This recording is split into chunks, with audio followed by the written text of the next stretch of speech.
Greetings everyone, welcome back. This is part 2. Part 1 got disconnected for some technical reasons and I was on the verge of finishing, so little left. So let me just complete it, and that's the reason I came back here. So just give me a moment, I am just sharing this on my profile. Oh, I could see a good number of people connected while I was doing the part 1, and then suddenly it got poof. But that's okay. So I'll just finish off with 2 more important points that I wanted to actually finish off today. So just give me a moment, I'm just sharing this with on my profile. Yes, I'm done with this. Tanpura reminds me of a nice bhajan.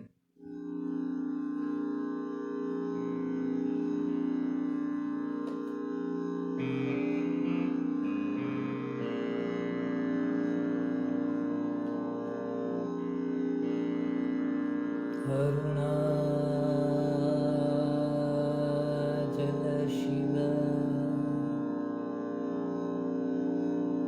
Arunachala,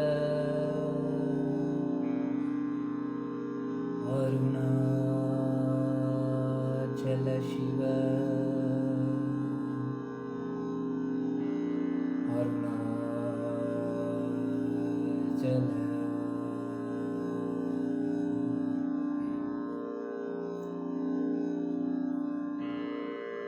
Arunachala Shiva, Arunachala, Arunachala Shiva, Arunachala.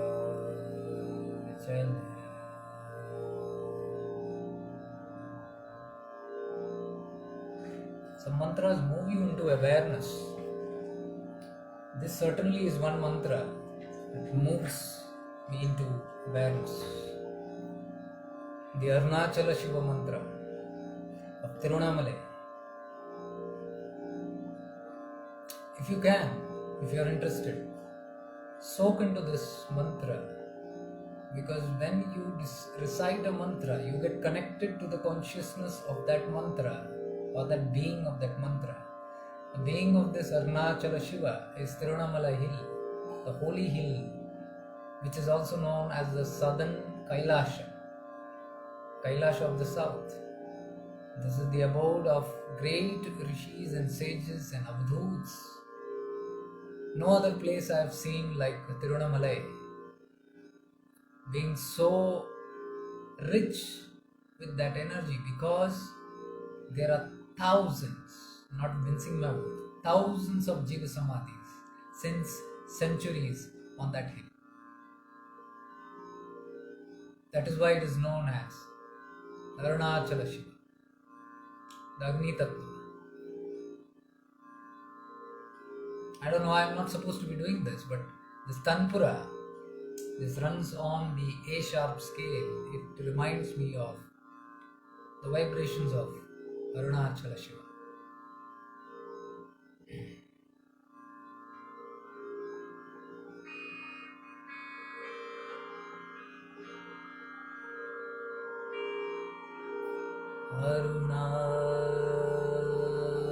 Arunachala Shiva, Arunachala,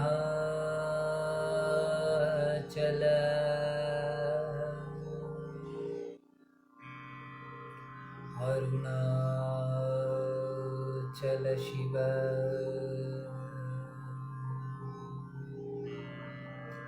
Arunachala.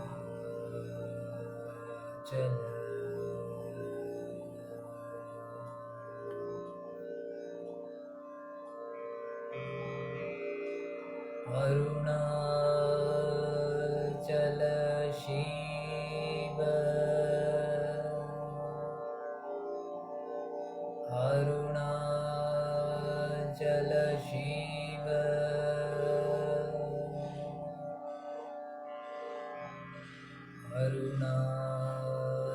Shiva,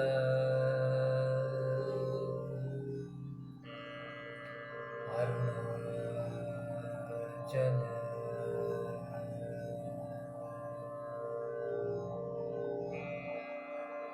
Arunachala Shiva, Arunachala,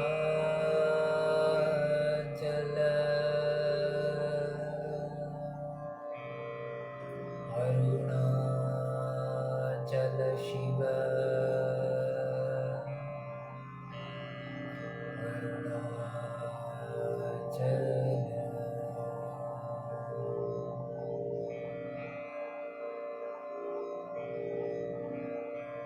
Arunachala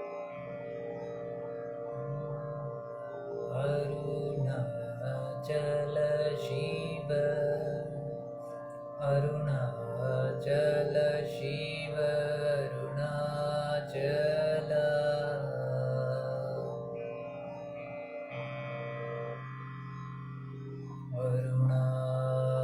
Arunachala Shiva, Arunachala Shiva, Arunachala Shiva, Arunachala.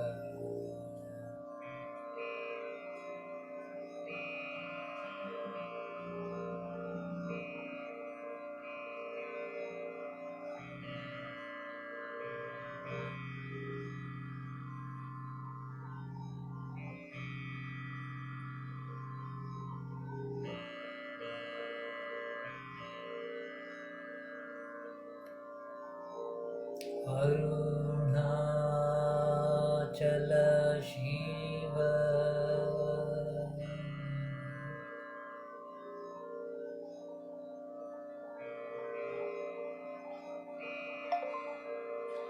Arunachala Shiva, Arunachala,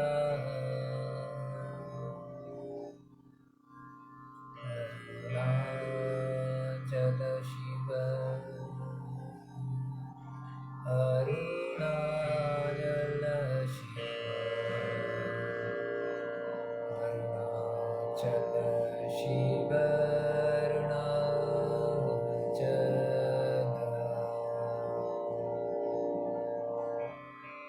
That's a beautiful one.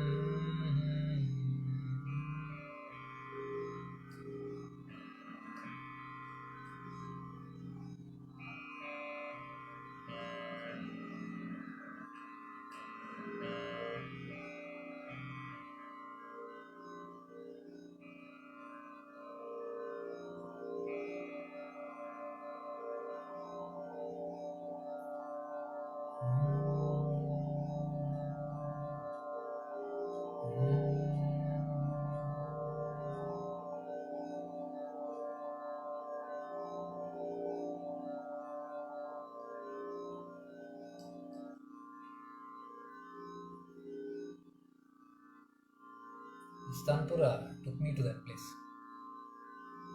Very powerful place. It takes you to Tiruvannamalai. How do you move into that space? You can move into that space through the power of your awareness. If you practice being in awareness, you can carry yourself through that awareness into that space which you like. You can rest in any place that you like. The places of your sadhana,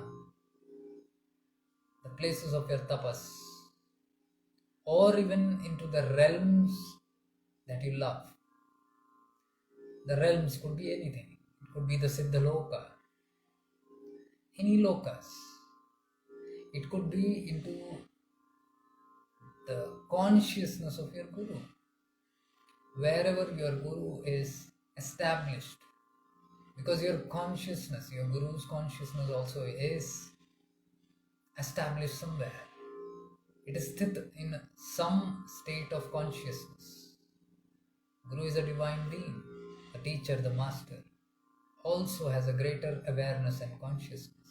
It is settled in some, at the moment, even at any given moment, it is settled at some space, some stillness, some presence.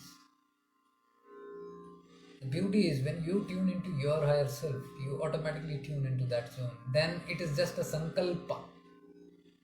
It is just an intention that moves you into that space of awareness. First you connect into your higher self, into that space of higher being. And then you make an intention to move where you want. Like I was singing Arunachala Shiva, I was in that space. It's an intention. What provoked the intention? You need a trigger to provoke you. This Tanpura, it's a vibration, A sharp note. It is running on that A sharp note that reminds my awareness of this mantra, Arunachala Shiva. You can see here.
Feel like coming out from. I don't know if you could experience some peace, some tranquility, some space or something that touched your own higher self. This is the power of mantra. This is the power of sound. It can radiate. It can shift you into an awareness. Music. The moment the sound vibration reminded me of Arunachala Shiva, began singing it. The moment I sang it, my awareness shifted into Arunachala Tiruvannamalai. My body is sitting here, but I am. Which I am? I am that I am. That I am is in Tiruvannamalai. Body is here. Awareness is in Tiruvannamalai. And then, whatever I speak, whatever I convey through this physical body, with my awareness in that place, the energy, the consciousness of that place gets automatically connected to my awareness because I am one with that awareness, that consciousness of that place. of the great rishis and the great saints and the great avdutas. And mystically, if you are connected to my singing, you are connecting not to me, but that space, the Arunachala, the Tiruvannamalai awareness. This is the beauty of consciousness. This is how we connect to the realms. So if you are experiencing any tranquility, anything nice, a pleasant peace, it is not from the person, it is that space that place holds. So you can see how it can be moved to and through. This is the beauty of connecting with the places.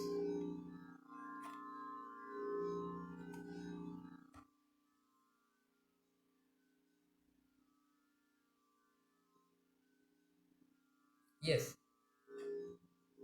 So somebody asked me a question long back, I couldn't answer this. This was something like, I had one question which I humbly request you to reply. I have been practicing awareness quite a lot now. I'm amazed how every mistake, every negative thought, every wrong action that I commit, I am able to witness and immediately realize I am wrong and try and immediately rectify. But one thing which is bothering me is that I get extremely angry when people are not disciplined when it comes to time management. If the plan is to meet at 11 a.m., then for me it is 11 a.m. But somehow for them it may be 11:15 or 11:30, etc., etc. This makes me really angry, as I too have loads of responsibility which I too struggle to complete and run so that others do not have to wait for me. But they seem to be least bothered. I understand it is my ego judging them. But since it is disturbing my peace of mind and depleting my energy, I request you to please help me deal with this situation. Thanking you, Lords, in advance. So I said I'll explain this in the live because it's very difficult to again things. This is a very beautiful male that came, very humble, very neat, and very much of self-response. Very much of efforts being put into practicing some certain things and having achieved the results and seeing the beauty, the fruits of that result. Now she is motivated to do better. However, she is facing some little challenges in that space and she is unable to understand as to what to do with that. Now let me tell you, Devan, these questions that we ask, this is again a sort of dependency. The awareness that you are connecting into whenever you are practicing, it is a very highly ordered, disciplined cosmic intelligence that has the power of guiding you very much through any challenge. I repeat, any challenge in life. Any. You have possibly not seen the effects of it because possibly you have tasted a little bit of that awareness and you love it. But I would suggest you practice more on even the dependency of any answers or finding solution. It's not that I cannot give you the answer, but I am not trying to hook you on to someone. I firmly believe this, and I have told this in many of my previous live sessions, that you should never get hooked to anyone. You should never be dependent on anyone. In the starting, okay, if you're taking here and there, that's fine, but the habit should not develop for every single thing that you jump on to someone. I know you have not asked with this intention, because when you say you have been practicing it and you have never written any time before, first time writing it, that shows that you have been putting your efforts. Genuinely, there is some reason you have asked for it. So genuinely, I am taking time to answer this. So you just said that people are not disciplined and you like time discipline and you love to go with your time disciplines and you have work to complete and people are not bothered. So you also said You get angry, extremely angry, when people are not aligned with what you are aligned with. Discipline, time management is your alignment, but people are not aligned with it. So you get upset. Anger. Anger is always when you don't get what you expect from people. It is basically expectations. What do you have expectation? When unfulfilled expectation happens, all anger, every anger is rooted out of this one thing. Whenever your expectations are not met, what you expect the other person to do for you, when he or she doesn't do it, you get angry. As simple as that. So your basic cause of anger has nothing new. The cause of anger is the same. You're upset because somebody is not aligned with what you are expecting them to do. So it is okay. That's what I'm trying to say. It's okay if you're getting angry or upset about it. Getting angry, I will never say don't get angry, blah blah blah blah blah. And the teachings and preachings of many doctrines saying that if this is papa, that is punya, you should not do that, you shouldn't. There are no do's and don'ts. Here in the space of awareness, in the space of consciousness as a seeker, we experiment with everything. We welcome everything. We welcome negativity. We embrace negativity. Never you will be told anywhere in any school of thought, embrace negativity. Here in the practice of awareness, we embrace negativity, because that negativity is not something that we are going outside and getting hooked onto. This is a negativity that has become a part of us. Wrong living, wrong thinking has developed this in us. And so all these traits that we are seeing as anger, ego, lust, fear, jealousy, hatred, selfishness, etc., blah blah blah blah, all these things are a part of us. They have been living with us. We are kind to everything, including negativity. Other school of thought is maru kato, nikal bhar karo, throw your dirty things out and run away, dodge from anything negative. Don't touch anything negative, push aside negative, keep away negative, don't speak negative, don't think about negativity.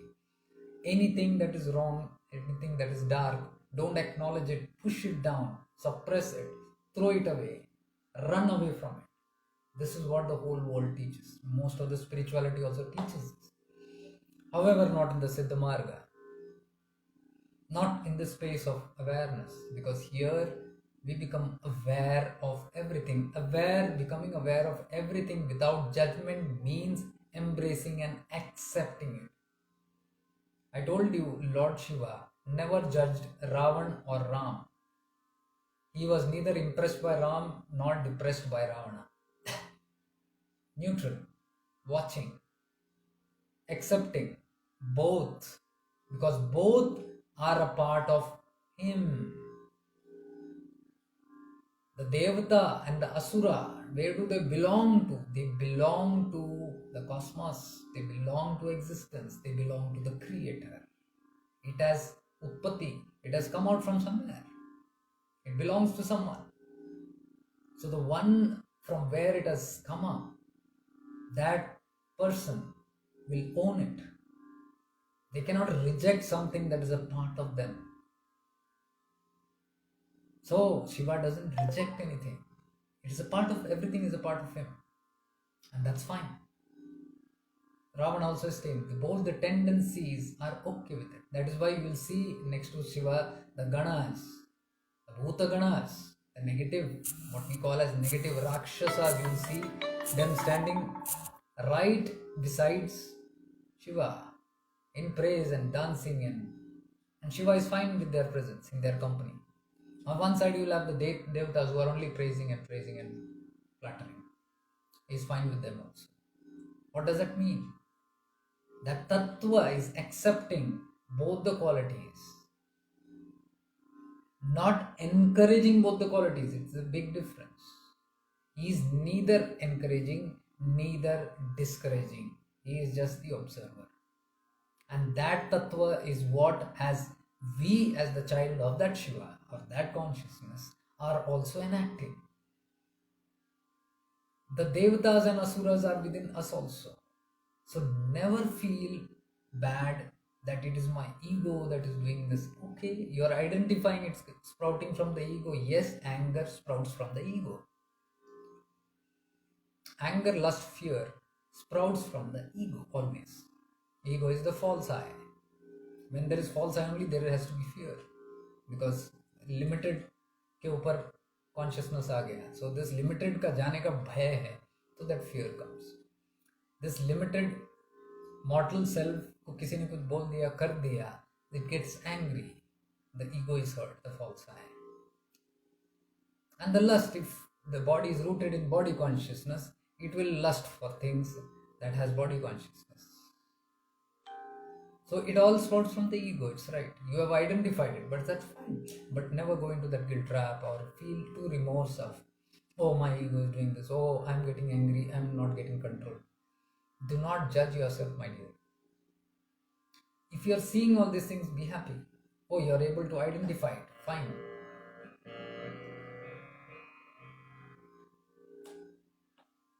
You're able to identify it, fine. But then watch it.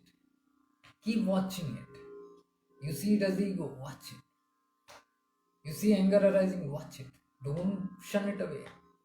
You find yourself getting upset, getting reactive, angered, raising your voice, being argumentative, fine, accept that aspect. Watch it. Observe what's happening. What's happening to your breath? What are you doing? How is the reaction taking place? What is your mind thinking? Be detached from becoming the mind. Just detach and observe what all it's doing. Like the CCTV camera watching the robber do it. You'll suddenly see the same ego that you feel or the same anger that you feel is suddenly become aware of your presence and will not know what to do. Not knowing anything to do, you will see it dissolve. It's very mysterious. Try it and see. The only thing you care at that moment. Rather than reacting, just move. Don't even say, I will not react. I will not do this. I will not become angry. I will not say this. Instead of judging yourself and instead of even deciding, no deciding also. Allow yourself to do whatever the mind is doing.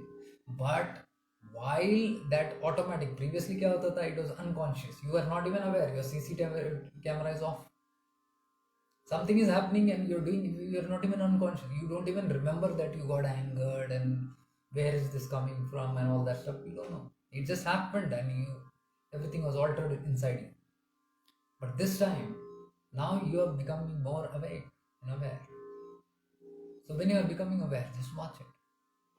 Don't decide anything. Let it come and go. Let it come every day. Let your anger come every day. Let all those negativity come every day. Just watch those things. Keep doing that for over a quiet number of periods, couple of weeks, and you see what happens. You see it for yourself. Mysteriously, the amount of them sprouting up and the tendency, the intensity becomes duller and weaker and weaker. The more you watch and observe it without any decision, without any judgment, good, even saying this is good, this is bad. Oh, anger should not, nothing. Anger, take it as a part of your family. It is just like parents having children of all kinds. A parent has 4 children, and one is very saintly, one is a normal person going about and very intelligent, one is lazy and lethargic and useless, of no use at all, and highly tamasic, neither active nor inactive, and of no use, mandabuddhi, dull, the third child. And the fourth is a cunning, crooked criminal, does all the negative evil acts. It is possible, you have seen it in the families, right? It is possible that parents have 4 children, but all the 4 are completely different, opposites. Why? Because the soul inside those bodies are come with baggages of prarabdha. They all are carrying their own prarabdha of their previous lifetime, the baggage, the balance sheet. They have come here to finish off certain business, and this lifetime the business is with you and whoever is associated, whatever, some other business. That is why there is no relativity, there is no understanding. Why this one is this way, why that one is that way. Opposites all, and all have come together. That's the play of consciousness. So all are playing their roles and moving and going. Once you understand this in a state of awareness, who are you, why are you here, where are you going, you will be crystal clear of understanding that you are not that body, you are not that person, you are not that son or daughter. You are that eternal soul which is seeing through that body, acting through that body, playing a role. Once you understand that of the self, this is what I am, you will be at peace with yourself. But when you understand this very clearly, you will see it in the world around, you will see it in all the relationships that you have, and then you will understand this person who's acting is not the real. There is a soul inside that which is acting according to their vasanas, their tendencies, their karmic influences, and with me there is a karmic debt, Lenden. They have come to finish that off. Otherwise, there is no business. There is no brother, sister, father, mother, son, grandfather, grandchildren. There is no business. The body takes the form and creates all this business because it has unfinished business. And we define that as mother, father, son, daughter, child, sibling, relative, uncle, auntie, grandson, granddaughter. All these names are just given depending on what hierarchy you have entered into that family tree. You become defined as that person, but you are not that. You are stuck in some business game, some unfinished business that you have come there to enter. Once you understand this play of consciousness, will you take that game very seriously? You will not take any game on this earth very seriously. You will not take any relationship very seriously because you know that is not the truth. Only a meditator will be able to understand what I am trying to say right now, because in your meditation you experience who you are, really who you are. The moment you are out of meditation, you get lost into the Maya. The same is being applied there. Even if it is your employees, even if it is some people that you said you are practicing a lot of awareness, and now you are able to see your own mistakes, see your every negative thought, every wrong action, and you are able to witness and immediately realize there is something wrong. And you have seen that your stress level and your tensions and worries have come down because now you are an observer of those things. The moment you observe, it becomes powerless. Powerless means it is weakening. So your own children, who are your children? Your children are these gunas, these traits, these positive and negative traits. Like Shiva has two set of children, the Devatas and Asuras. So if Shiva has got the Asura and the Devatas as his children, and he treats them as a royal family, he accepts everyone, judges no one, loves everyone unconditionally. If he can love Rama and Ravana equally, we as the child of that creator, we also have our own children. Whether in the macrocosm and microcosm. Macrocosm is the world outside, we have our physical children. Microcosm is the internal world, we have our own children in the form of traits, positive and negative traits, good gunas and avagunas. So outside also we have children. The parents accept all the 4 different children who are all different, but to the parent they love them unconditionally. So the parent accepts. They oversee the tendencies of the child and they raise them up as their own. This is what the Lord does. So as we are putting it in the macrocosm, outside world, internal world also, we do the same act. Like how we raise all the children of different types, we have different traits inside. We are looking into this whole family inside and accepting everything unconditionally. Accepting means acknowledging. You are not discouraging nor encouraging. That's very important. Because as a parent, you have 4 children. If you encourage any of them, especially the one with the negative tendencies, you know what will happen.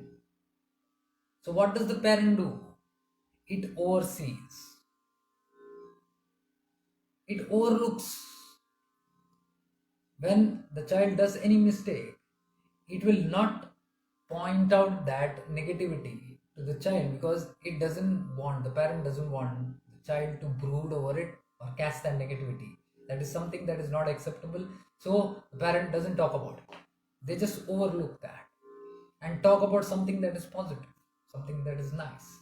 They don't brood over it. Real parenthood. These are aware parents.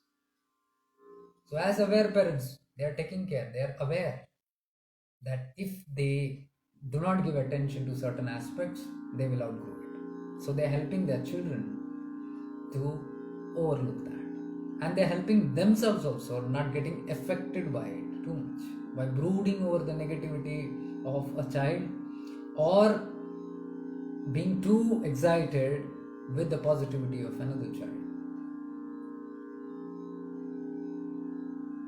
So you don't discourage an excited child, over-exaggerated child, a child who is very over-exaggerated and doing hyper things, though doing good things but doing it at too abnormal speed.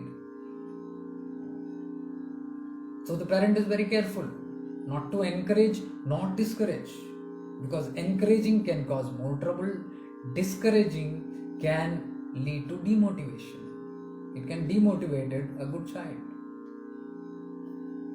So the parent again very carefully deals with it. Neither encouraging nor discouraging, being neutral about it. The Guru does it. Guru as a parent does it. They neither encourage the bad qualities nor discourage the bad qualities. They will never say, don't do this. They will allow you to learn. Neither they will encourage your good qualities so that you don't become egoistic, nor they will discourage your good qualities so that you don't become doomed and depressed about it. They will be neutral. Are you getting it? This is how our Gurudev has always been, with me at least. Very appreciative of the good things observed, neither discouraging of any bad or good things done. Observe. No comments. He has never given any comments on anything. No judgments passed. But aware of everything. The Guru is always aware of every seeker that is truly connected to the Guru consciousness. Mind you. 24/7. They are fully aware. What's happening in the mind, in the state of consciousness, they are completely aware. But you'll say then, if they are aware, why is this not? They don't interfere. They are observing. And through that observation, the guidance comes. Like the parent very carefully treating their children, the master also very carefully handles the situation so that it doesn't go that way or this way. Delicate matters. So similarly, why I'm telling you this example is similarly you need to use it for your inner children. That is all your traits, the positive and negative traits. Embrace them, but do not encourage them. By saying embrace your negative quality, it doesn't mean you encourage them. Embrace means you accept, you acknowledge that you have it. But I'm not giving you fuel. Then, are you asking me to get out? No. I am not discouraging you and asking you to get out. I am not giving you fuel, I said. Fuel for both, either encouragement or discouragement. No fuel itself. I am detached from you. The moment I give an acceptance or denial, approval or denial, encouragement or discouragement, that means I am connected and attached to you in some way. But I am not attaching myself. I am just watching it. So when you become the observer, all these positive or negative will start balancing itself, because please understand, just like the negative will not be entertained, and it will turn neutral, and it will turn what you call powerless. It cannot be active because it needs fuel from you to be encouraged or discouraged. Discouraged means to fight with it. It gets energy when you fight with your tendencies. That is why if you go to fight with your anger, lust, fear, jealousy and all that, if you go head on with that, it will fight back because it has got energy from you, your attention. So if you don't give it fuel, it dies slowly because there is lack of fuel for it. This is simply how it works. Same way, even the good qualities, they don't go hyper, nor they go into discouragement, into a wrong route. But it stays there till the moment it is needed, and it also fades away. What are the good qualities? Oh, I'm a singer, I'm a boxer, I'm a champion, I'm the leader, I'm whatever. Achievements, feats. Where will this take me? It is rooting me more into body consciousness. Worldly, it's an achievement. Spiritually, it is not. It is taking you somewhere else. Worldly, it's a great feat. I need to get more. Now I've reached to this stage. Now I need to become that. Oh, I've gone into this job, and now I've worked hard. I've become this. Now I need to become that. I need to become an executive. No, I need to become more. I need to become team leader. No. I need to become the manager. No. I need to become a regional manager. No, the national manager. No, the global manager. You see, it never ends. So there it is a big positive impact for you. The good qualities, so-called good qualities. You want to become that. So worldly, they'll say, yes, this is needed. But spiritually, if you see, you are okay. There is an achievement that's happening. You're unfolding your own story. You're experiencing it through, but that's not the end of life. If you don't go through those steps in awareness, like you said, I'm becoming aware of every single troublemaking incident in my life, or everything is showing up very clear. Even in this, it will give you a limitation. It will not encourage you beyond a certain thing that you get completely lost into that and twist yourself completely out of spirituality.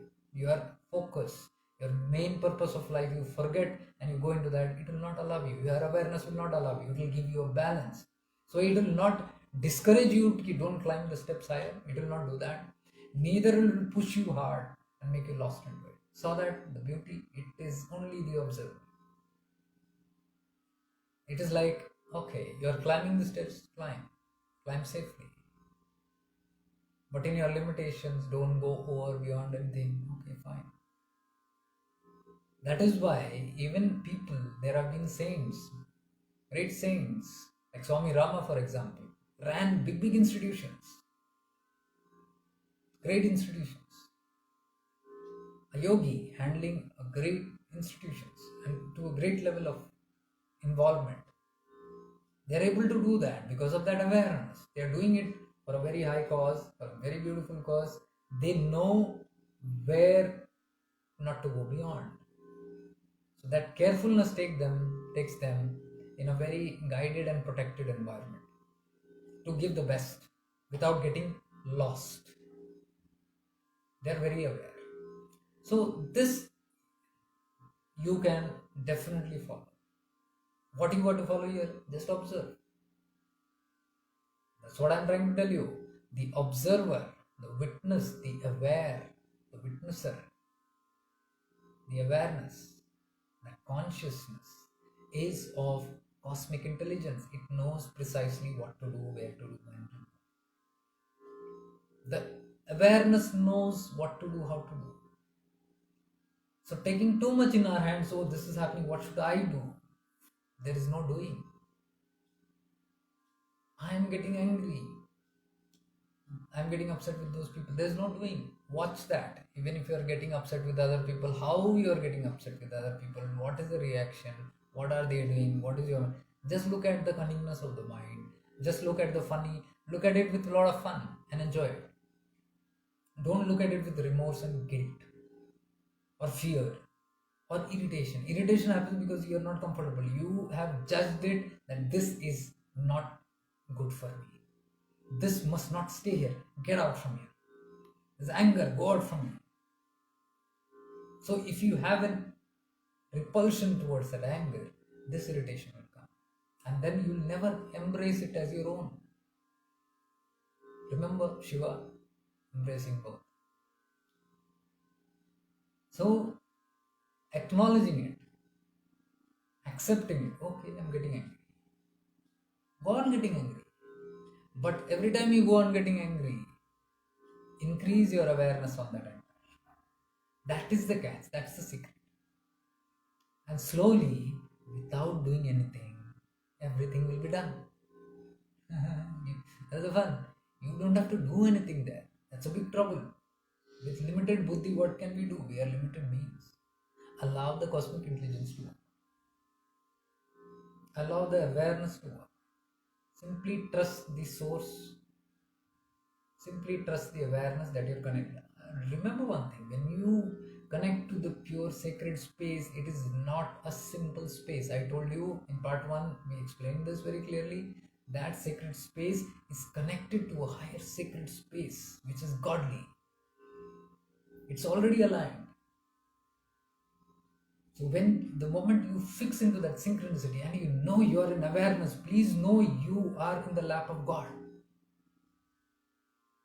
Whenever you feel and you experience that I am in awareness, a subtle stillness and coming to me, please know you are in the lap of God. Those moments of awareness is when the higher cosmic intelligence is working on your being. Why? Because you have allowed that to happen.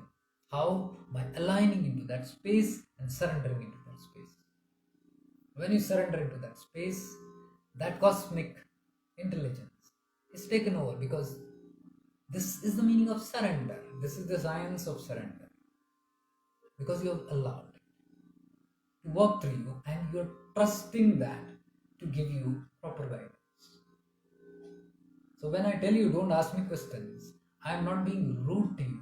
I am only telling you to trust your own inner consciousness, your own inner awareness, your inner being, your higher self, or the cosmic divine being to give you the answers. We do not get the answers because we have not given more awareness on this. We are impatient to ask questions. We want very quick answers. This is not a quick game.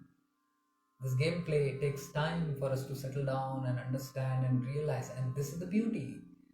Until you realize it and completely soak into it and get the fulfillment out of it, how can you have mastery over certain things?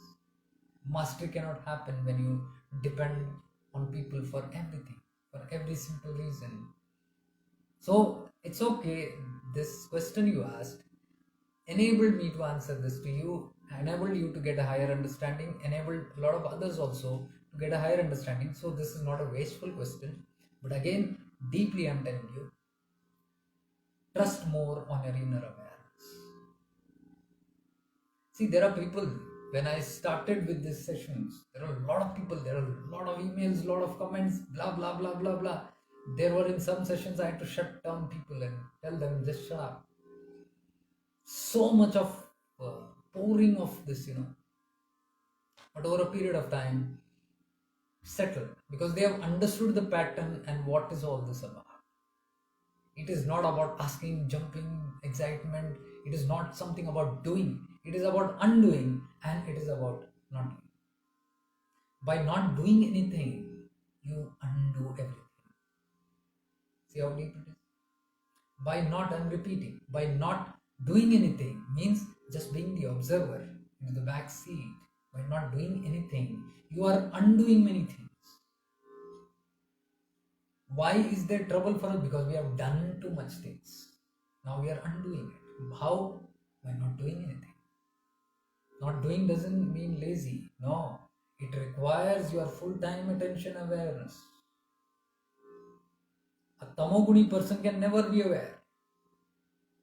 Or you might say, oh, doing nothing and just to keep you sitting quiet and doing nothing. No, it's a lot of work. It requires your lot of effort and energy and consciousness to be rooted into that. Try it. Try doing nothing, because many people all the time, they blame me. This guy is sitting always in meditation. This guy is always in his world, lost in his world, doing nothing. And they say, what is the use? You're doing nothing. The whole world is doing so much. They are all into doing, and you're doing nothing.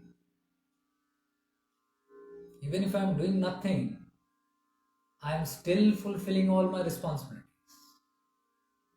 If I am doing nothing and not earning my bread and butter, not providing support to who are dependent on me, not giving enough what my responsibility is supposed to be, then you can call me a tamoguni, useless person. But in your dictionary, I am a useless person, but I am the most useful person in your life, because without me, those things will not happen. What does that mean? It is only to show you, I am trying to tell you, there was a time 10 years back in my life when I used to slog my whole life. Morning to evening. So the whole world is running in that fashion. The more you work hard and sweat hard and work like a donkey, you are supposed to be a successful person. No, my dear. Gurudev always gave a mool mantra. Don't work hard. He said work smart. You need to work smart. Because working hard, even a donkey does. A donkey also works hard from morning to evening. And what it gets is all whiplash on its back and some dry grass to eat and some kicks on its butt. This is what the donkey gets after hard work. A person cannot do hard work who has shifted into awareness. I'm telling you. If you are aware of a lot of things are into sync. You fall into sync. You fall into something called divine synchronicity. Things happen for you. You create it with your synchronicity, with your awareness. That's the power that you hold. It is not powerlessness. It is the most powerful thing, because where people are slogging their butt off, doing all kind of nonsense, you are doing much better than them without having to undergo all that, because you are at peace. Your life is at peace. Who and how it has been created, your habits have created. Your habits of moving into space, of peace, of tenderness, of tranquility has brought you. You have created that kind of environment for yourself. You are the creator of your own destiny. What do you want? To slog all day and get nothing in the end and be lost? Or be satisfied and love this life, enjoy this and relish the life in what you came to do? You relish it with what you want to do. Purposeful. Your life will become purposeful. Working like a donkey is not purposeful life. They don't know at the end of the day what they have done the whole day. They are tired even during the day, throughout the day, and at the end of the day. They only want to sleep, eat and sleep. A conscious person doesn't need that. A conscious person is active throughout the day in whatever act is being done, whatever task is being done, whatever responsibility is being done, everything is fulfilled. Are you getting it? So, moving into awareness, you are undoing a lot of things that you have done. This doing, you see, the whole world is running around in the game of power and so-called success, which they call as I am successful. The more I slog, the more I show to the world that I am a hard worker, the more I am successful they feel. That is doing. That is how we have created our life. We have done so much, done so much, done so much. All the doership, karta bhav, do. See the words doer. I am not the doer, they say. But here I am the doer. I am doing this, I am doing this, I am doing this. And we have done so much that now we have understood. The awareness is telling us there is no need to do so much. Undo everything. How to undo? By not doing anything. Becoming an observer. So it's okay. Answering this question, I went too deep into this. But it's okay. Don't judge anything. Don't even judge your ego or whatever. Just watch it. And keep going more into awareness. Trust that space to take care of this time management issues. You say people are not respecting your time values and people are not aligning with what you want to do. It is a very difficult task, especially when you are becoming aware to live in this world. If you are becoming more aware and conscious, not a great number of percentage in this world are conscious. So your idea of ethics and morality and righteousness will not vibe with everybody. Everybody doesn't think that way. They give a damn for your awareness. They don't care if you are aware or not aware. They love to be unaware. So if they are unaware, you accept them the way they are. That's how they love it. But that should not affect your peace of mind. So you come into a greater understanding of, okay, it's okay. You still continue doing what is right, whether others do it or not. You see, they are not doing things right. See the catch here. They are not following the time rightly. That means they are not aligned with the truth. They are not doing something that is right, but still they are blissful, isn't it? See the fun. Listen carefully. The people who are not doing the righteous thing, are not doing it right, are at least damn bothered about all this right and wrongs. They are living the way they want, not aligned with your truths, but they are blissful. They are happy. And you, who are doing everything righteous, who are doing everything correctly, the way it should be that you feel, are still agitated by that behavior. So you see somebody is doing wrong, still being unaffected by it and blissful.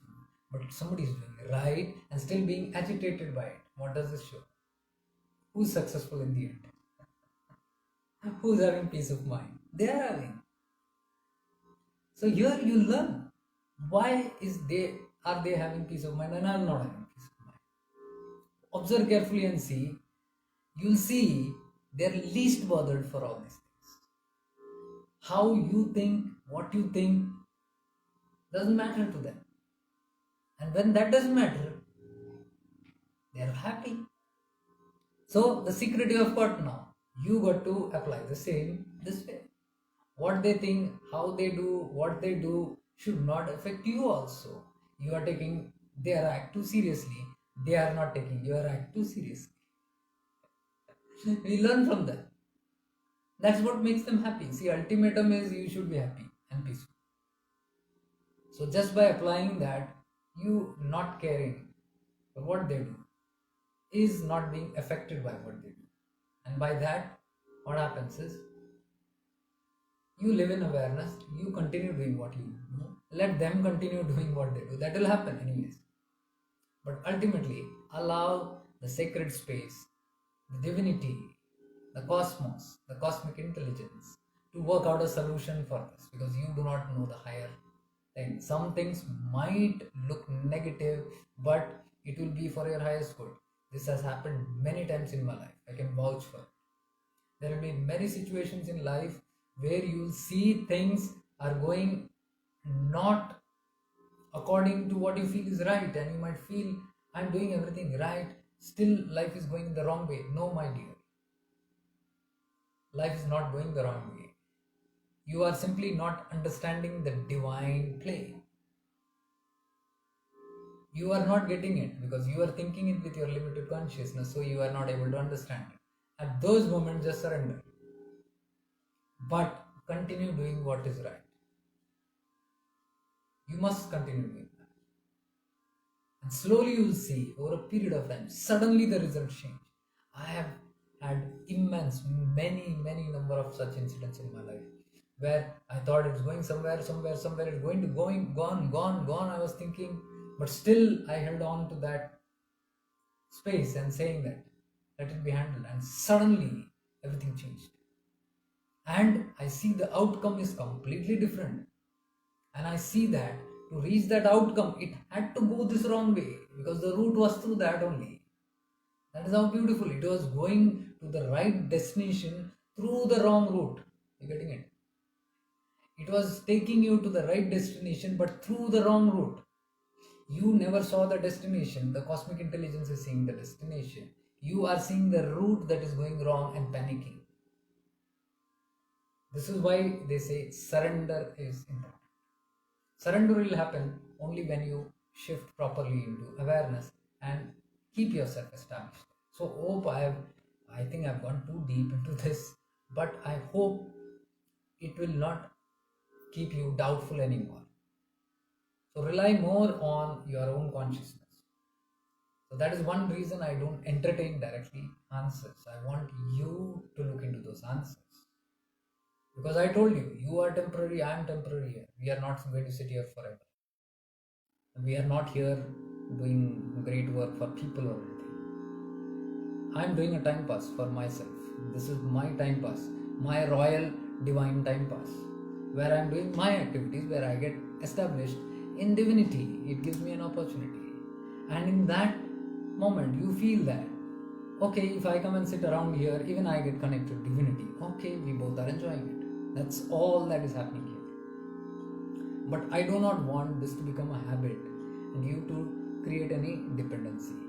We exchange, we learn from each other, and we go back, we practice it. Anything and everything that you do, I believe strongly, should be to liberate you, not to bond you. Anything, any system that makes you dependent on that system, the person, place, or thing, is not liberating, it is bondage. So you got to be aware of this also. You got to be very aware of this. Anything that binds you in any way, makes you dependent on that person, place, thing, system, whatever, it makes you dependent. Become aware and see, am I becoming too dependent? And if that is not there, am I getting jittery? That system is not there, thing is not there, am I getting weakened? Then definitely you are in bondage. Because everything in spirituality should be to liberate you. It should liberate you, not bond you further. And when I am speaking about it, I certainly do not want to bond you in any way. To come back here for questions, depend on me for questions. Yeah, Girishji, time pass which is blessed. We are having a blessed time pass. Better than chit-chatting and gossiping about people and places and things of all those kinds. So this is a divine entertainment, time pass.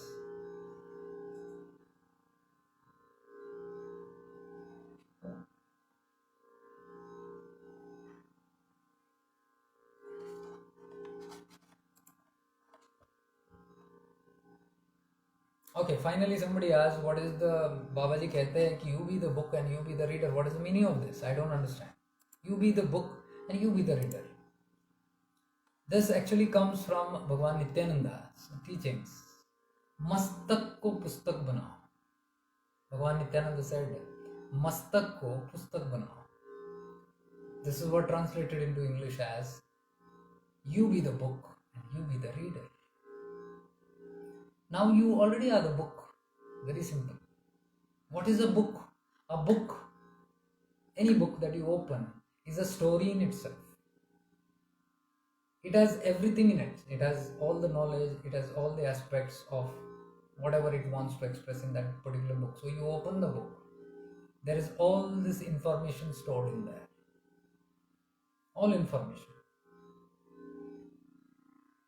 Now you, a reader, will pick up a book and transfer that information by reading that book into your being and try to utilize what is defined in that particular book.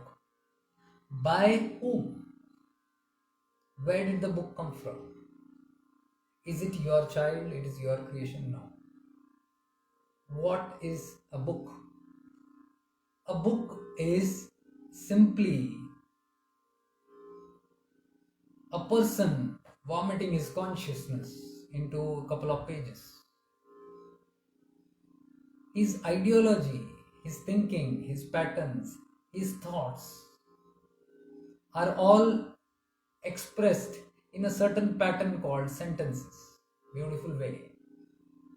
So all his mental energies, he has now decorated it into sentences, which is called as wisdom.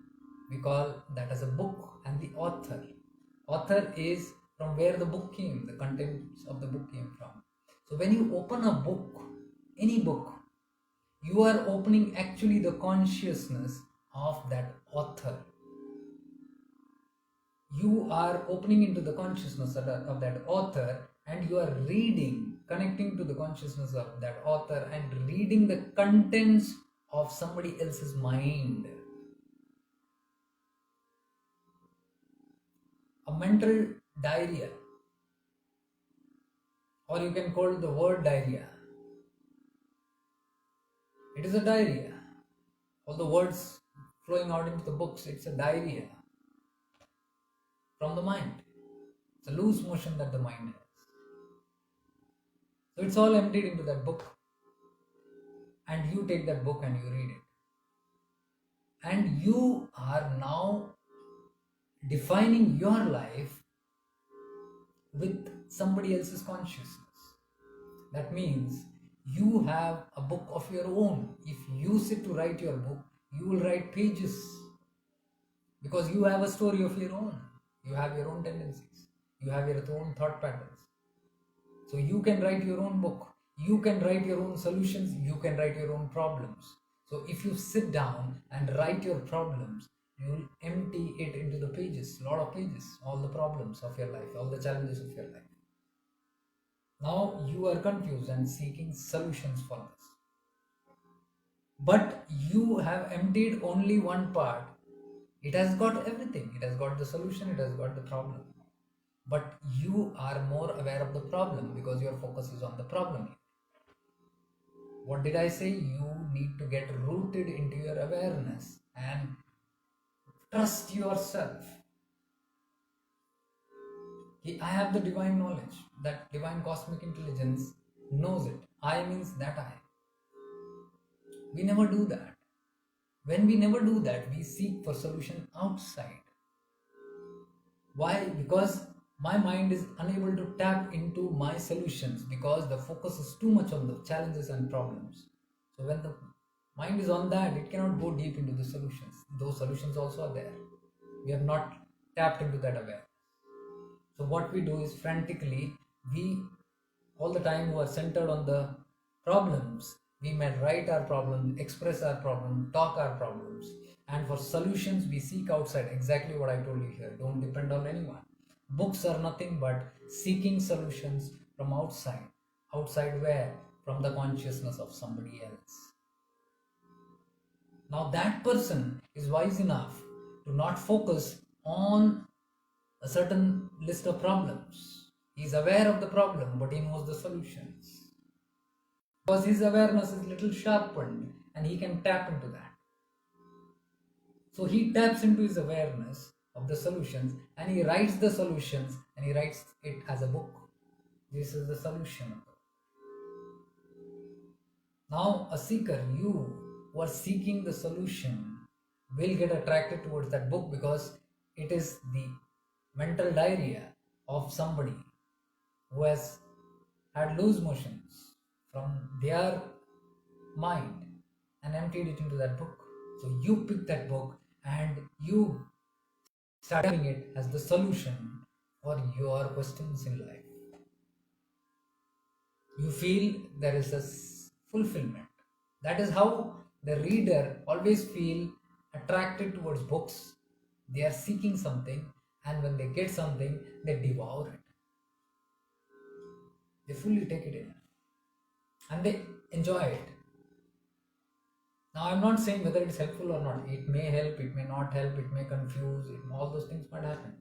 But the ultimatum, what the great masters are saying is, what you are tapping into is not the real source of your solution, because your solution, you are the problem creator, the solution lies within you. So only you can pick out the solution from within you, not from somebody else, because somebody else has written a solution from their state of consciousness, their level of understanding, their vrittis, their samskaras, their tendencies, their purities and impurities. Everything is coming in that diarrhea. In diarrhea, what do you get?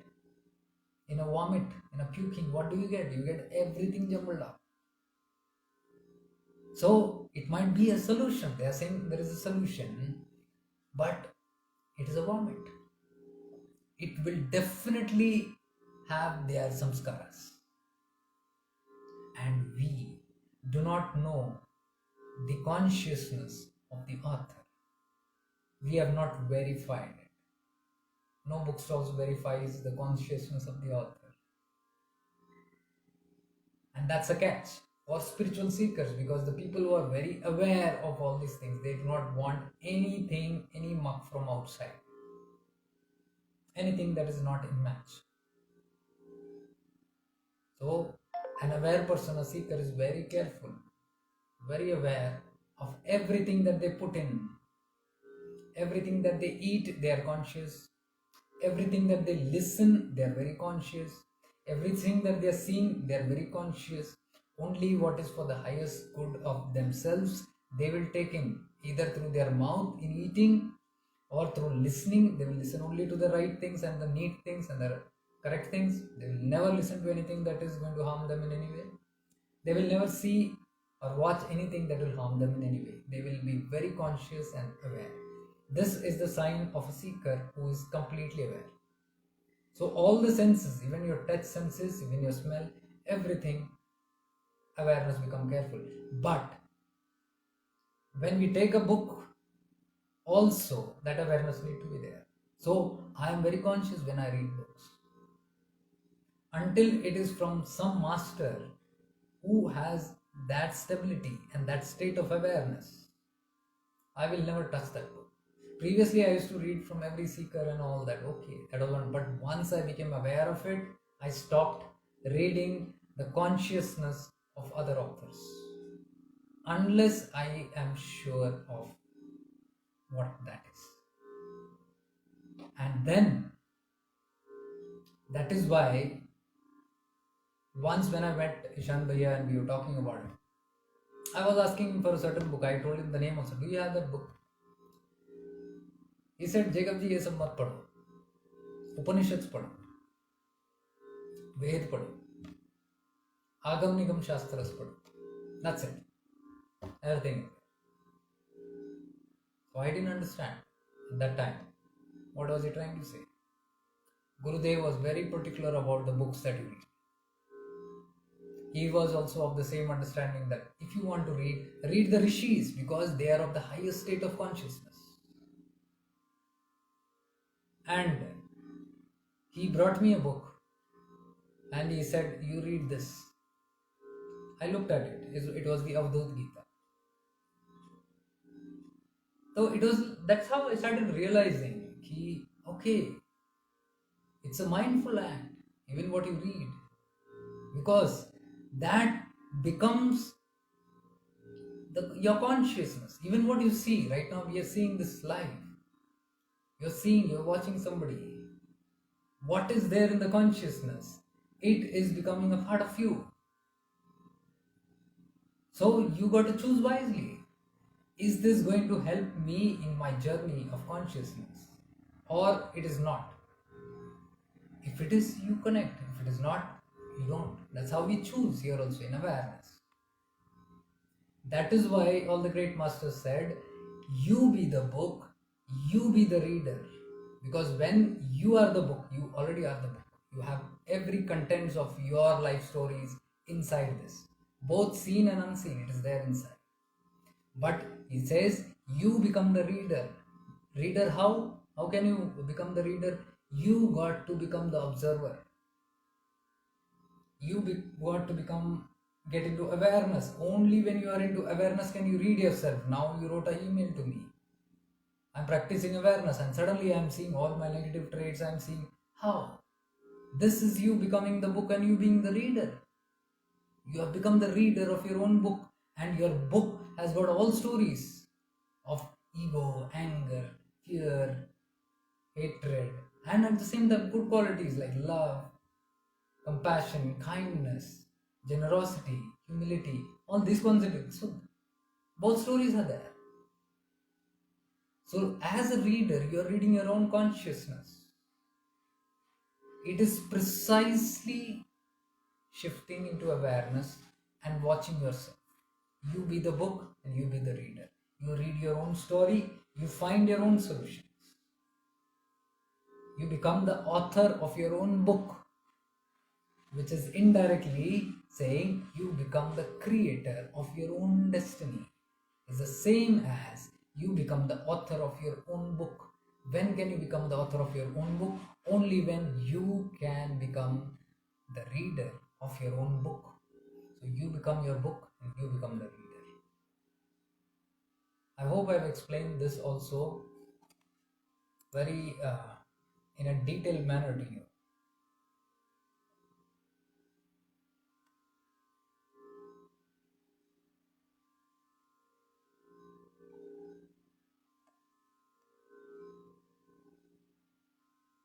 Okay, this person also continued the message. I'm seeing it now. I think I've answered all this. I will even pass this to my sister who practices art of living for many years. Good. Your explanation has brought me so much calmness. Has brought so much calmness in me also, Jacob. You might have not remembered, but you were the first one who explained me Shiv Yoga and sent me the mantra roughly 10 years back. No, I really don't remember. Good. So we are connected for more than 10 years. I'm good. I'm glad to see you. Your name sounds familiar, but I'm glad if that way we have been connected. I'm glad to be a friend. And yes, do pass it to your sister also. Whether they are following art of living or any paths. Awareness is just being aware of whatever paths they are doing. It doesn't change you from any path. It doesn't distract you from any master. You don't need to change religions and paths for understanding awareness, because whichever master you follow, whichever path you follow, whichever religion you follow, you become more aware of that tattva. That becomes more enlightened. So saying this, I think we have had enough of talk today in part 1 and 2. Is there anything you want to ask? Anything remaining? You can just put on a question here and I will immediately answer. Yes, somebody asked me about the healing stuff. See, healing is on not just one level. It is always on multiple layers. The physical healing is connected to your emotional and mental healing also. Yes, this is one very important thing I was telling, because somebody again nowadays a lot of those messages are coming. People in the hospital, people are in serious condition, people are dying. This is one example that I was giving, and that time I got distracted. We were once in Karjat ashram, and one of us I was very close to him. he had a lot of health issues and he started getting admitted to the hospital. And one day he got admitted very serious. That time I was not there in Karjat, I was back home. And I got a message from everybody saying that he's very serious. So please pray for him, send him healing and all those things and all that stuff. So one day it happened. The second day again I got, he's very damn serious. I just asked what is the condition. They told he has gone into coma. He has gone into coma and now we are trying to save him. So please send healing. I called up immediately my other friend from the ashram itself. And I said, look, we are not gods, first of all. That we heal everybody. There are certain conditions to healing. Why do you think Gurudev has told don't heal everybody except your close connections? Because there is some give and take stuff. But don't go on giving healing or taking healing. Because there are a lot of factors. There is a reason why it has been true.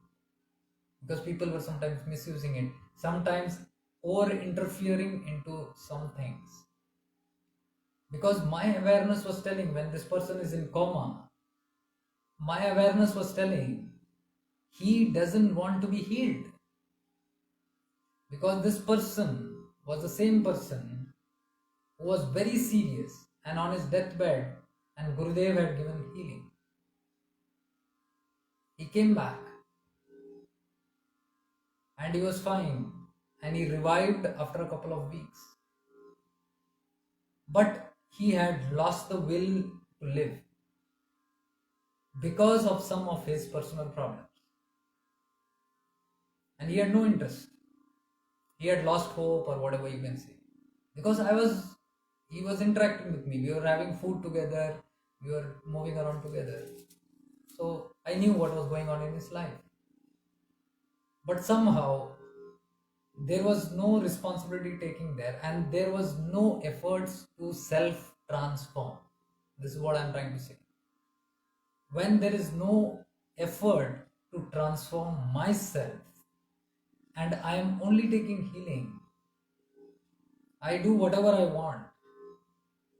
I do not want to change my thoughts. I do not want to change my lifestyle. I am very stubborn on all those things.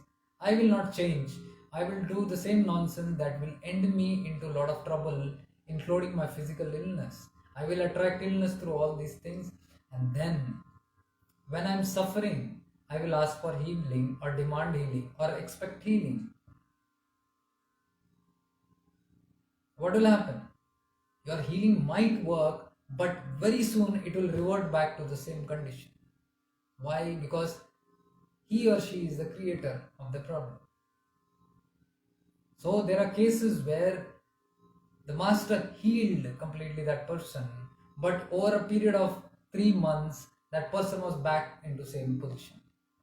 Because of the refusal to change the mental pattern. The mental pattern was negative thinking, depressive thinking, and harboring anger thoughts towards others, vengeance, revenge, non-forgiveness. This will attack your own organs.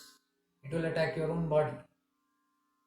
When we throw vengeance at somebody else, it is like acid. It will first burn you before you can even throw it to somebody. It will burn your hands before it, and the other person it will not affect anyways. So all these qualities, these tendencies has to be in full awareness of the seeker who wants to improve and who wants to change. So it has to come from the individual.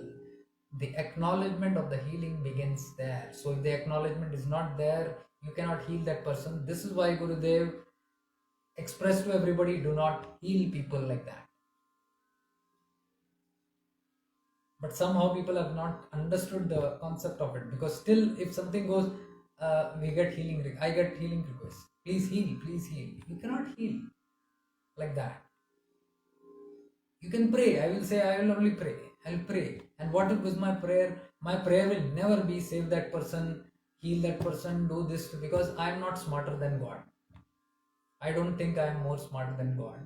Tell God what to do, as if God doesn't know what to do. And I am like is telling him, giving him advice. "Oh God, please heal that person, please cure that person, please save the life of that person." No, no way. What do? I pray. I pray whatever is in the highest good of that person, let that happen. This is my prayer. Whatever is in the highest good of that person and the people connected to that person, let that happen. How do I know what is in the highest good? Sometimes dying is in the highest good. Are you with me? We feel not dying or saving a life is always good. No, that's your calculation. The divine has different calculation. And that is exactly what happened. When continuously I was getting, please heal, please heal, I said, you already know the concept of these things. And whenever I was thinking of that person who had gone into coma, 2 days he was already in hospital, there was no response. His brain was active. He was alive, but he was into coma, no consciousness. So they had kept all the pipes and all the things connected to keep him alive. And he was not from a very well-to-do family financially. And all I could see was he had a daughter and a wife who were struggling to meet the expenses of the hospital. Can you see what a dilemma it is? The people who love are trying to save by taking the risk of all that investments and money and borrowing money and doing all that, and the person who is supposed to be healed is not bothered to be healed. That person doesn't want to change. And when that person doesn't want to change, and the others are forcefully trying to keep him alive, what is happening? You are only increasing the burden on that poor family who has to pay for that. Tomorrow, if he is alive or not alive, they are going to pay for it. Where will they get that from? Is that making any sense? So I called up my friend who was sending this, who was also from the ashram. And I told him, look, my awareness immediately tells me that this person doesn't want to be healed, because even while he was alive, he was behaving that way. He was creating all these physical problems for himself, and he was not taking acknowledgement. He was not doing anything to change his attitude. So it is none of my business. That is what he wants. He is the creator of his own destiny. That is what is in his divine will, and if that is what is in prarabdha karma, who am I to go and change that? We can guide if somebody wants to be guided. We can help if somebody wants to be helped. If they do not want to be helped and guided, how can I force myself? So I just called and told that person, my dear, right now for this time, forget the healing thing. Please call up the home of that family, poor family who is suffering there in the hospital and paying all those bills by borrowing money. And just pass on a word if you can. If you can. Because what I'm going to tell you, it might not be liked. I said, just tell the family to let him go.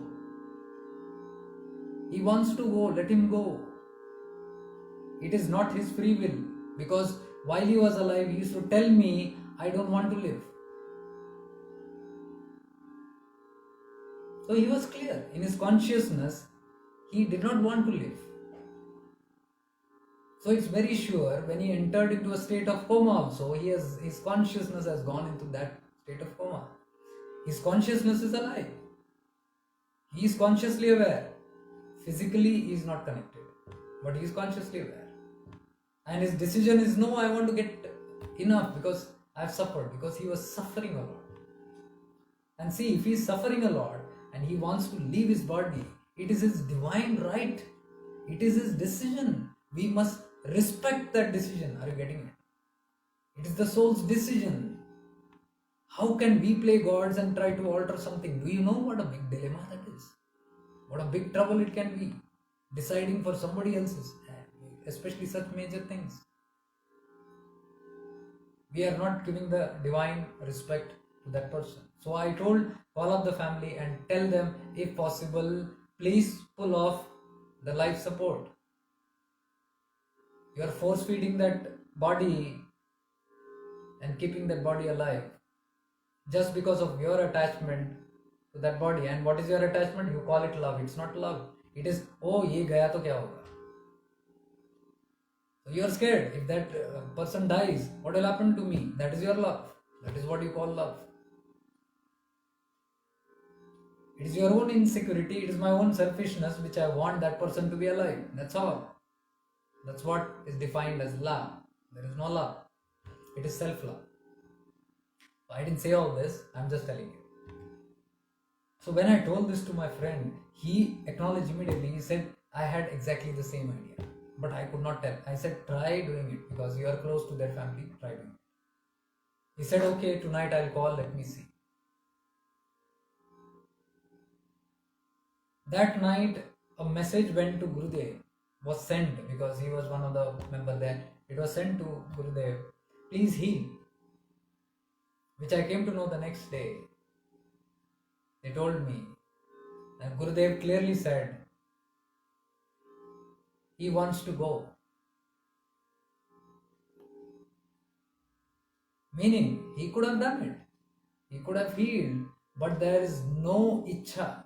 That person doesn't want to live, and it is his divine right. The master is saying it is his will, his free will. It is his decision. I cannot interfere into his decision. This he said very clearly. He sent back a message. He doesn't want to. I cannot interfere in the free. Are you getting it? This is one example that I am telling you. We feel is the good of somebody. This is why I said we cannot do any good for anybody. Allow the cosmic intelligence to work on it. Surrender to the cosmic intelligence and let the divine take that decision of what is to be done. You surrender. You do your best. You help. You pray. You do all the supporting things that you need in all kindness and all generosity and all love and respect. But the results, leave it to the divine. When we try to take the results in our hand, we are manipulating the situation, and that can be a price to pay. I think with this live example I am telling you, this is why. And somebody sent me the message the other day. My child is in the hospital and this is the 4th time he is admitted, and his whole body is full of rashes. His whole skin is oozing fluid. And it is some sort of bacterial infections, and he is on drip, and doctors are not able to understand what it is. Please send healing. I said, this is an issue. This is an emotional issue. This is a mental issue that the child is facing because of the parents. And the father has written to me. So I said, first you heal yourself and heal your relationship first. The disease is coming from the relationship. The illness is being created from the relationship. There is something lacking in your relationship with your child. So indirectly I am trying to say you are the cause of the illness. Now, I don't want to correct anything from my side, but you heal. Foolishness. That means we have not taken that responsibility. This is why I am saying the healing is a multi-level task. It is not just healing the physical body. There are a lot of things in the emotions, a lot of things in the mental, which is draining down into the physical body and creating that illness. Are you getting it? It is trickling down from there. Go into the root for the healing. Now nobody is interested in the root or tail or stem or flower or fruit. Just heal fast and we want results. It will not work by. Not my cup of tea. Healing is responsibility. Healing is awareness, wakefulness, mindfulness. It is all done in very mindfulness. We are also healing ourselves. When I say all these things, it doesn't mean I am perfect or my physical body or I do not have illnesses coming in and going. No, who said that? We all have illnesses coming in. Mental level, emotional level, physical level. It's constantly there. Sometimes chronic, sometimes quick coming and going. But we are finding solutions for our own by going into the road, by experimenting with ourselves and seeing where is it that I need to cast the root and I need to make a correction. There is a responsibility rather than just asking for healing everywhere. You can't ask for healing like that. I have never asked for healing to anybody. Anybody in my group consciousness whom I know at this level. I do ask God for healing, I do ask Guru for healing, I do ask Ascended Master for that's a different thing. I do not ask people for healing. People cannot heal you. You got to understand that. They can only support your system, but the main healer is you. You are the healer. You got to heal yourself. You got to dig deep into your roots, your mental, emotional states of consciousness and see where is it that I'm going wrong. What is the lessons that I need to learn? Because until you learn a lesson, the illness will not leave you. How many times we have seen that certain illnesses, the moment the root causes move, you are cured. You're completely cured. You're out of it. Like a magic. It's not magic. Nobody has done this magic. It is because the root cause is removed. The source of problem, the source of irritation, when it is removed off, the healing automatically happens. So what does this show? This shows that every problem that we create in our mind, body and emotions is our own thoughts. We only create our own problems. So if I am the problem creator, I have the solution within me. This is what Gurudev always explained.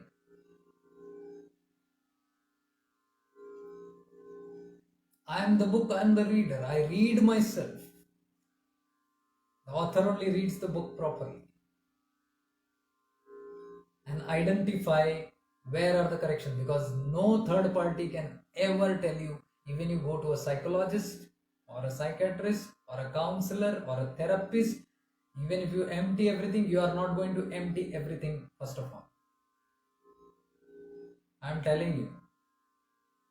Running to a psychologist, counselor, anybody, even if you come to me for counseling, I am 101% sure you will never dump everything outside. And if you cannot dump everything outside, nobody can help you. Because there are certain areas in our life where we are very tricky, where we are very cunning. We are very cunning, mind you. We will not open truthfully everything very openly to a counselor or a therapist. We may even speak lies. That is a tragedy because we do not understand healing. We are not fooling anybody, we are fooling our own consciousness. And if a therapist or a counselor outside has to help you, he or she has to have the full information of what you are going through. So he will ask you hours, spend hours asking you questions, trying to dig out where is the root cause. And in that, if you manipulate here and there, you have hit the axe on your own legs. मैं ही अपना bearing हुआ. Then we blame that doctor is not good, that counselor is not good, this therapist is not good, his treatment, her treatment is not good. Arey, my treatment is not good. I am not truthful to the doctor, I am not truthful to the counselor, I am not truthful to the therapist. I cannot be, because my life is a full bundle of lies. I cannot see my own lies. Why will others see anybody's lies? I feel hesitant to throw out my lies to somebody. Why? Because outside I have masked myself as such a glorious, nice person. I'm a good person. I am this. So, if people come to know? What if the other person sitting in front of me comes to know about this is not the real me? All these complications are there. So don't run into that complication. It might be embarrassing to open up your stuff to others. That is why I'm telling, don't open up to other people. You be the book, you be the reader. You study your own awareness. You study your own probabilities. You see your own root causes. You investigate, you experiment, have patience, do all kind of experimentation. Go with it. Let it take a lifetime. What business do you have here? Let it take a whole lifetime. You are here to resolve these things, my dear. You are not here to do all those nonsense things in this world. If you don't do those nonsense things in the world is not going to stop. Neither is your life going to stop. But definitely, if you don't work on these things, your life will be problematic in the coming years or in the coming lifetimes. So, what should be your serious concern? You should be working on yourself so that you get liberated out of it. Nobody else is going to benefit out of it. It's your choice. What should be your priority? We forget this. When we forget this, and when we get into the false side, we believe into everything external. We want a therapist, but we don't want to give support. We don't want to give support to the therapist, but we expect his full support.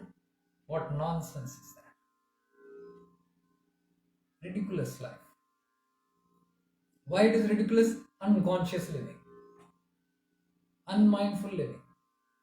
A life of no awareness. You are not aware, you are dead. Shava. You can be Shiva only when there is awareness, because Shiva is awareness. If awareness is absent, you are a Shiva, dead body. Jada Cheta. Or something that is of lower, even the animal consciousness. I am not different than an animal. Why I am not different from an animal? Because an animal also wakes up, animal also eats, animals also shits, animals also sleeps, animal also procreates. This is the lifetime of a Pashubha. What difference is my life to that? The only difference is the human consciousness. What is that human consciousness? This awareness of who I am, where am I going, what I need to work on myself, what are the things that I need to take care of myself, how do I purify myself, how do I transform myself. Animals don't do that. And if you don't do this, we are also animal tendency, Pashubha. Are you getting it? So it all comes from centered into this awareness and taking responsibility for life. Understanding all these things, concepts. What is life? What is healing? What are these tendencies? Where am I going? What is the meaning of life? Why am I here? Why am I suffering? Where is the end to suffering? What is the solution? How do I find the solution within? How do I take support of higher consciousness? How do I get aligned with myself? What are the priorities in my life? Am I forgetting something? What are the lessons that I'm not learning, which is resulting in repeated same incidents occurring again and again in my life, again and again. Same type of situations is coming into my life again and again, again and again. You might see, just observe your life. If last 10 years you are in the same kind of cycles that is happening, same experiences happening again and again in different ways in your life, that means you're not learning the lesson. And until you learn the lesson, this will continue to repeat. That is a law of nature, you can't help it. So if you dislike the experience, if you do not want the experience, if you do not like the school in which you have come to study here, master the syllabus. Learn and understand the syllabus. And then transcend the lessons. Learn the lessons in the syllabus. See how beautiful it is matching. You learn your lessons in the syllabus.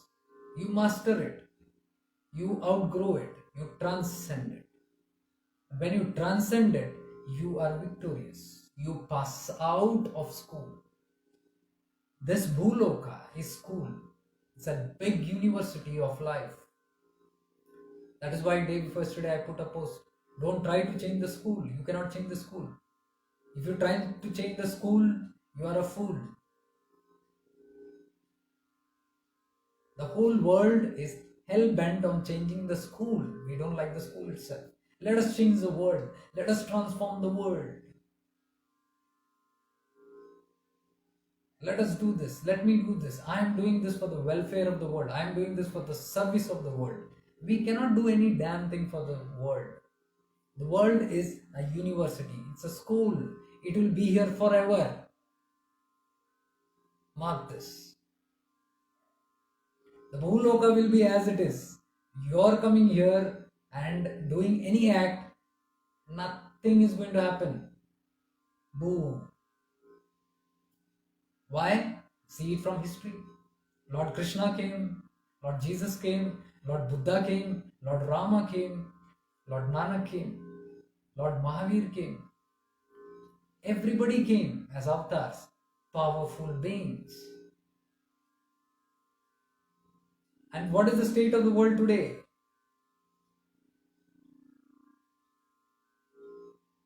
With all these powerful people coming in, the schools had to change, the universities, the world had to transform. When they were there, also it didn't transform. Because that is simply not how the laws of nature are. We are not understanding the law of nature. And the avatars were fully aware of the laws of nature. That is why they did not come with any proclamation or claims. I am going to do this. Let me transform the world. Lord Krishna never came and said, I am going to transform everybody here. He was aware of his role, that he is going to play for the larger cause of the coming generations, which is going to be an example of what is godliness to be embodied in a human body. These are the avatars who showed, my dear human being, my fellow human beings, you who have lost yourself, you who have lost track of yourself, look, there is a possibility. Holding the same kind of nose, eyes, ears, head, hands, fingers, same like you, this human body can be transcended to a state of godliness by evolving the human consciousness and reaching to that godliness. This is what they came to demonstrate with physical example. They never came with the intention, oh, I'll come and I'll change the whole world. Their focus was never outside. They came as witness because they are the children of witness. They descended from the supreme witness. God is nothing but supreme witness, observer of everything. He just watches existence. They have come from that tattva. So they came as witness. They lived as witness, observers. They did all their roles, all beautifully played their roles, because they entered into the actors, different actors. Whenever you descend into earth, you are descending into the role play of an actor. Different roles. You are also playing a role. It's stage role. You are an actor playing different roles. This will change. The moment you finish with your this lifetime, your role will change. Suddenly you will get a new role. Next role. You're this Patra, Supatra, this Patra, the role is over. Then you get on with the next role. Now when you get on to the next role, you cannot cling on to the old role and say, oh no, that I am that. You were that. That role is over. Khatam. अब आगे का role नाटक ये है. You play roles. This is how the avatars knew about it. They played their roles. Being completely unattached. Completely detached. They were not in possession with people. They did not mingle and fall in for this. No. They never left their godlyhood. In that state, be it Lord Krishna, Lord Buddha, Lord Jesus Christ, Lord Rama, all lived in pure awareness. They were fully aware, Sajan. Every act, Yogasth Kuru Karmani, they were connected to the divine. And this is what they explained to the people through various methods. This is, my dear human being, this is possible. They came and they became heroes. And they said, follow this hero. And you will go to stardom. You also can become a hero. They never came and said, I am a Superman and I will be a Superman. You will be a victim always. I will come and I will save you. Jesus Christ never said, you be fools and victims and wait for me. My second coming or whatever coming. I'll come again and again. You do nothing. You do all the nonsense that you want in life and remain the same ignorant fool and expect me to come and I'll come again and save you. No, who said this? This is the interpretation of a lower consciousness. They said, no, Jesus Christ said, you also wake up and you become like me. If you become like me, you shall reach my Father. Means you shall also become like my Father, that is godly. It is asking you to become back to those gods. They came as a witness. They never came to change the school. Because they know the rules of Bhuloka, this world of duality. You cannot change anything. This school will exist forever. So there is no point in coming here and trying to change the whole system. Yes, somebody will ask, then you said there is 3D and there is 5D, we are transcending to 5D. Yes, I did say we are transcending from a third dimensional or two-dimensional state to a fourth dimensional. Some of us have already been in the fourth and we are going into the fifth dimension. If you see my earlier videos live on how this is happening and what is happening to our physical bodies and consciousness, I've explained everything very clearly in that. Yes, we are transcending to that. But that doesn't mean the 3D is going to vanish. What did I say? The school will be there. You are only making a free will and choosing to raise your consciousness from the third dimensional state to fourth to fifth or whatever state. I have clearly told in those videos, no dimensions will just dissolve. It will all be there. You choose which standard you want to be in, which grade you want to be in. It's upon you. It's your free will. That choice will take you there.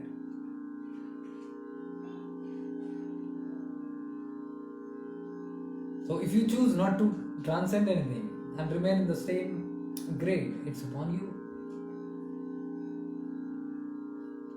3D will be there always. But if you say, no, I'm fed up, then learn the lessons, the syllabus, master it. Okay, 3D level on, fourth dimension, then master purification, transformation, move on to the fifth.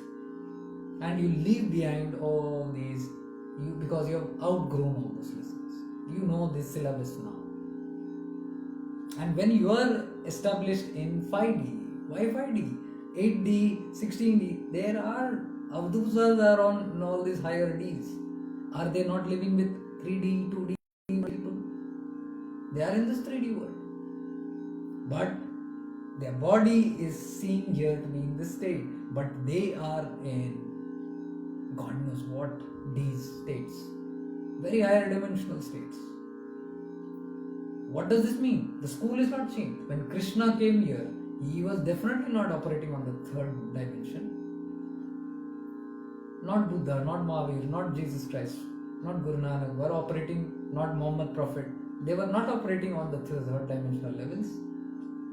They were established in a higher dimension. So they came to tell you, it is possible even in this Bhuloka to transcend and remain here. Your body can be here, your life can be here, but your state of awareness, your quality of life will change because you are resonating with a different consciousness. This is called multi-dimensional existence. It all exists together. Goloka has everything. Right from lower, even the lowest, the minus 1D, 0 and minus 1D, if there is something like that, I don't know. So it's all about a state of consciousness that you transcend up and down. It is a school which we cannot change. The school of all these Ds and all these experiences will be there. It is foolish to even think, I am come here to change the whole world. What I am trying to say is, when Lord Krishna could not do it, when Lord Rama, Jesus, Buddha, Mahavira, Nanak could not do it, it's not that they should not do it or would not do it or could not do it. They didn't want to do it. That was not their job, because that is not how it functions. They came, they went, and they will keep coming and they will keep going. This is a constant thing that will keep on happening.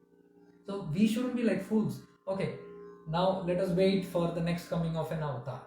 Till then I will not do anything. Let them come and save us. When is he going to come? When is he going to come? When is he going to come?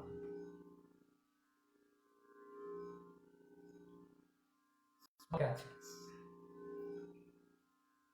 So, being aware of all these standards, being aware of why you are here, about the school, is being aware of the wholesome. And when you know the wholesome, how life functions, how you are supposed to move through this, where you are supposed to go, your attention should be on that than any other things.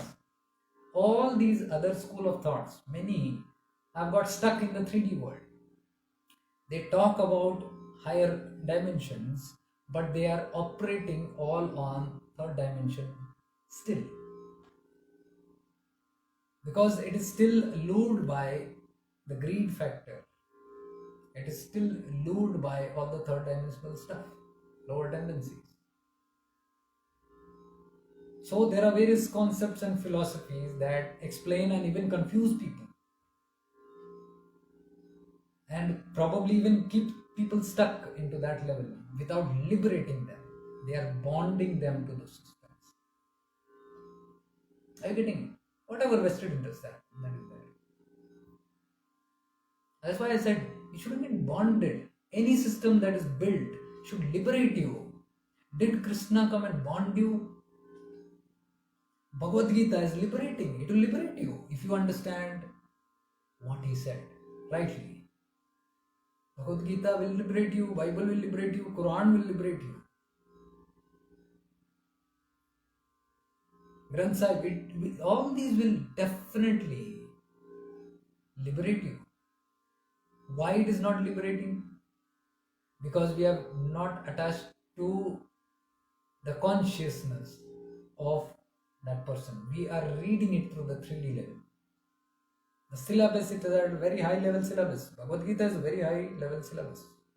The Quran, Bible and all the Granths are a very high level syllabus.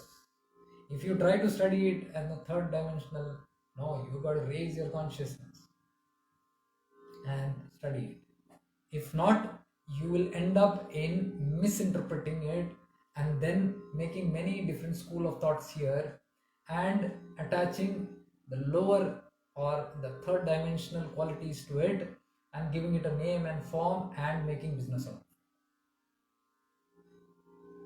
And then many getting stuck. You're getting it. So heightened sense of awareness will help you see through everything, and you will not compromise or settle for anything that is bonding you, because you as a being is only want to liberating. Everybody here, every human being wants to liberate. We are moving towards all the goodness, even moving towards a master, towards a path, because there is a constant craving to liberate yourself. It's a natural craving. It's your tendency. So that tendency, if it is channeled properly in the higher realms, it will show you things without getting distracted. It's not that it's a big thing, but you might waste a lot of time. bumping into things and confusing and having a lot of more headaches, bumping everywhere.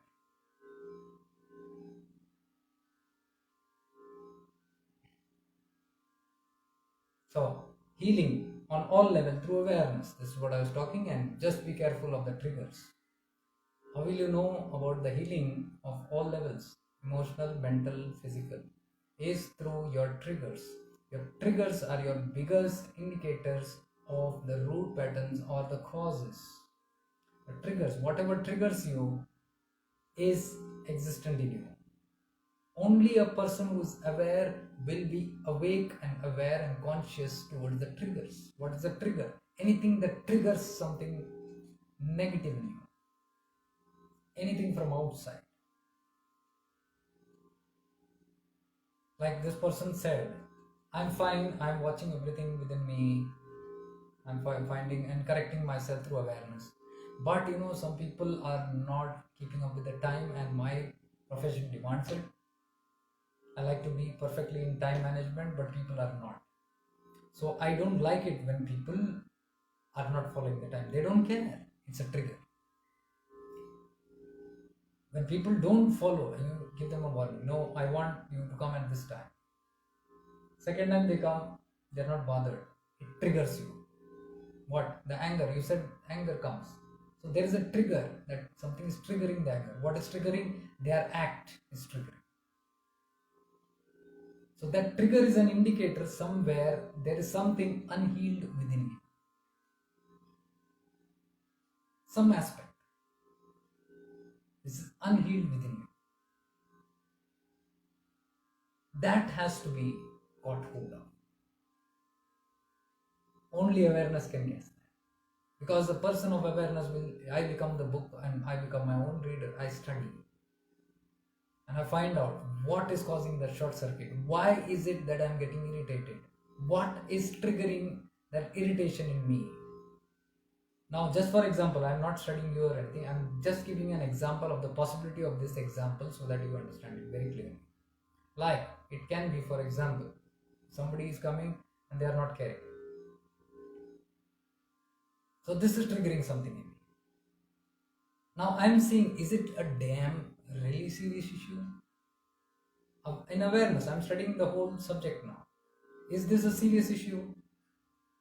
If that person is not, 1 or 2% is not following my timetable, what I like, is it a serious issue? Is it going to cause major problem? No. Chal jata hai. But still, when I am putting all my efforts, why can't they be? These are all hints that you're working on yourself. We are working to heal ourselves. Oh, so it's okay if somebody is late. Then if it is really okay and if it is not very damaging, I'm just giving an example, I'm not giving a life scenario. If it is not damaging, why am I being so triggered and so angry? I dig more deep. I see, again repeat the incidents. Somebody came and why are you late? Oh, I'm sorry. No, sorry. Every time you tell sorry, but every time you are not serious about this. And that person doesn't react. Are you listening? I'm telling you. Why are you not understanding this? No reaction. So please, can you come from tomorrow in time? No reaction. Now it's triggering something inside you. Every action, reaction is happening. Understand what is precisely triggering you more, what is irritating you more. See how deep it is. You can only go into awareness and see these things. Oh, that action. Go very honestly and see. It is more than the time. It is more than the time. What is it? This is all subjects of deep inner healing. If you do it meditatively, it will heal many of your root patterns. I'm giving examples. So you're seeing, now I am justifying to everybody, I am a good time manager. I like time. I'm doing everything. Okay, fine. Everything is fine. But one small thing, time management, I don't like that. Now we have justified and said, I don't like it because it is wrong to come late. That is my justification. Not true. There is something beyond it. So I'm digging more. What is it? going with every single interaction that has happened. Now you say everything is fine. No, something triggered more deep in the conversation. Which part? You know that part when I told her, okay, from tomorrow, you're going to come in time, okay? And she did not answer. That blew me off. You see, it has gone somewhere deeper and caught one aspect. Okay, why did that blow you off? What is wrong in that statement? If that person does not want to answer, it's their choice. That person did not even throw any tantrum at you, did not make you irritated, did not give you any bad words, did not do anything to offend you. They only kept mum. That is what angered me. But why did that mom anger you? You know, she is refusing to listen to me. Catch the hint. I am telling her to listen to me and she is refusing to listen to me by not answering. By not answering, she is refusing to listen to me. Listen to you? Oh, should they listen to you? Yes. There's the catch.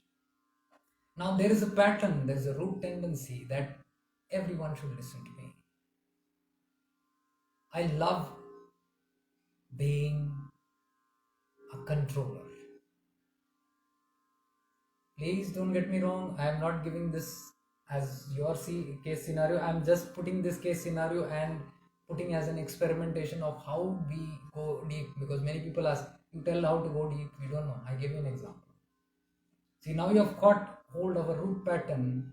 I don't like that person disobeying me because he doesn't want to listen to me. That means indirectly I'm saying I love people listening to me and obeying me.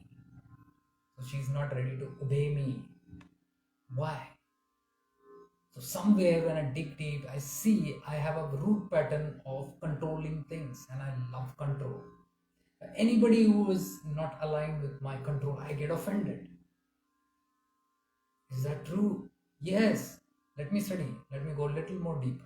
And I study my other patterns. Okay, I got one hint. Let me go into my relationship, this relation, that relation. Study it. You'll see similar patterns everywhere. Wherever somebody is saying a no, you will get offended. Wherever somebody is disagreeing with you, you'll get offended. That means I am into the habit of controlling people unconsciously. I can't see it, but it's a very deep rooted pattern. Bingo, eureka, I have got something. Oh, so I am a controller. Huh? Honestly, I say. When I honestly say, without getting offended, because this is personal, only between me and myself. I'm the book, I'm the reader. No therapist, counselor outside. So what's the problem? So I get amused and not take it seriously and say, oh, so I've been a controller. I like control. Okay, I need to get. Now you become aware of the root pattern within you is a negative trait called controlling, the act of controlling people. Where it started from? Anger. You went into ego, it is my ego. Don't blame anything. It will open up things. But it's a root pattern. Why has this root pattern come? Some wrong pattern. Why it is come? When you go deeper into healing, you will come to know where it started, even the source. It might not be your problem. It might be somebody in your childhood. You have been controlled by someone, some dominant person in the family. And you have learned life to be as a matter of control. Only when you control can you properly lead a life. You have learned that way. Now you have grown up. Now you are having that trait within you, which my father or mother had. And now I am passing that on, that trait unknowingly. This is what awareness does. It opens up everything in clean check, in light. And now you tell me, only a person who has acknowledged this, who has the guts and audacity to say, oh, nonsense, I should get rid of this. Only those persons will be able to heal. Will this person heal, or will a person heal? No, it cannot be that. It's something else. It cannot be. I'm avoiding. I'm in a state of denial. Running away from whom? From myself. No healing will take place. I will repeat this forever. So, now how to uproot it? Lord, do I sit and heal it and dig it? Nothing. Become aware of it. Every time that thing comes, now, next time somebody is not looking at you, not obeying, immediately awareness, oh, see how my mind is trying to control, see how it is getting agitated. Now it has gone deep root on the subject. So when again the CCTV is flashed on that controlling part in you will become embarrassed. Oh, I've been caught. Till I was functioning so beautifully, I've been caught. So if I've been caught now, I get embarrassed. And there is no energy, no encouragement or discouragement. Previously I was encouraged here. Now no encouragement also, no energy. So I am dying. Die. This is how that habit dies. You keep watching, nothing. Just watch it. Don't do anything. Oh, that controller, you should not be controlled. Don't know. Oh, just watch. Oh, here is the controller. The controller. Watch it. Isn't that beautiful? So these are the different ways that you can work on this. So today's session, I believe, went back to my old days of where I used to take these sessions for self-healing and self-work, self-transformation. I'm glad today I could share. This was not in the agenda, but these things came in. So I'm glad this is a powerful session, the part 2 especially, on digging deep into your root patterns, conditioning, belief systems, and identifying it and dissolving it through this practice of being aware, shifting into awareness. So with this, I think I've taken enough time of yours, and thank you guys for being with me in this divine satsang, a divine communication that will help you and me both simultaneously. With lots of gratitude for all this divine thing flowing through me, I have full gratitude for a master, the Guru consciousness, from where it is coming from. This is my reservoir where I tap into when I need, with an intention of shifting my awareness into that platform. Lots of divine love and light. Gurudev Sharanam. Guru Mandala Sharanam. May we all be divinely blessed. Stay blessed and divine love and light to all of you.